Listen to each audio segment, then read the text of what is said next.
Sorry pre ப்ளீட்டிங்கில் இப்போ length and with wise நம்ம மடிப்பு எடுத்துகிட்டு அதை பின் பண்ணியாச்சு. இப்போ நமக்கு எவ்வளோ தூரம் தேவையோ அதையும் பின் பண்ணிவிட்டு ஃப்ரண்ட் போர்ஷனுக்கு வந்திருக்கோம். இப்போ சென்டர் ப்ளீட்ஸ்க்கு நம்ம எவ்வளோ தூரம் தேவையோ பின் பண்ணிவிட்டு நமக்கு எவ்வளோ ப்ளீட்ஸ் தேவையோ அவ்வளோ ப்ளீட்ஸ் எடுத்துக்கிறோம்.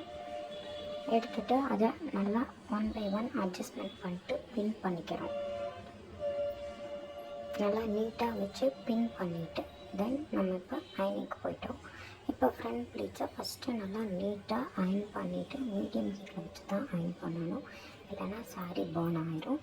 நெக்ஸ்ட் நம்ம ஃப்ரண்ட் போர்ஷனில் ஃபேட்டாக இருக்காங்கன்னா அவங்களுக்கு எவ்வளோ வித் தேவையோ அவ்வளோ வித் வச்சு நம்ம ஃப்ரண்ட் ப்ளீட்ஸ் அட்ஜஸ்ட்மெண்ட் பண்ணி நீட்டாக அயன் பண்ணிக்கிறோம். இந்த மாதிரி அட்ஜஸ்ட் பண்ணிவிட்டு அயன் பண்ணிட்டோம்னா நம்ம எடுத்து போடும்போது சைட் போர்ஷன்ஸ் ஃபுல்லாக கவர் ஆகி நீட்டாக நம்மளுக்கு இருக்கும். நெக்ஸ்ட் இப்போ சென்டர் ப்ளீட்ஸ் அயன் பண்ணிடலாம்.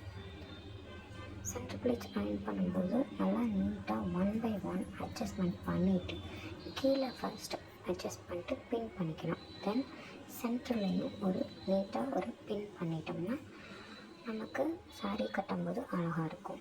இப்படி பின் பண்ணிவிட்டு அயன் பண்ணிட்டோம்னா நீட்டாக இருக்கும்.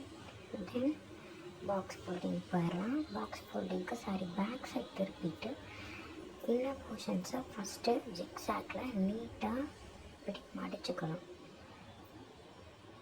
ஜிக்ஸாக்கில் இன்னர் போர்ஷன்ஸ் ஃபுல்லாக மடிச்சுட்டு ஒரு அயன் பண்ணிவிட்டு தென் அதே மாதிரி ஃப்ரண்ட் போர்ஷன்ஸையும் நீட்டாக அதை மாதிரியே ஜிக்ஸாக்காக மடிச்சுக்கலாம்.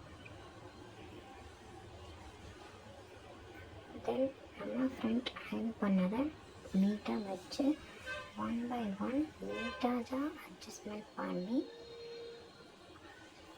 அதை கசங்காமல் சைட் போர்ஷன்ஸை அப்படியே பாக்ஸ் ஃபோல்டிங் பண்ணிவிட்டு நம்ம ஃப்ரண்ட்டை அப்படி ஒரு ரோல் கொடுத்துட்டோம்னா பாக்ஸ் ஃபோல்டிங் ஃபினிஷ்.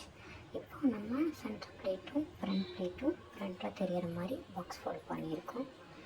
இதுதான் ஈஸியான மெத்தட். இது உங்களுக்கு பிடிச்சிருக்குன்னு நினைக்கிறேன். தேங்க்யூ.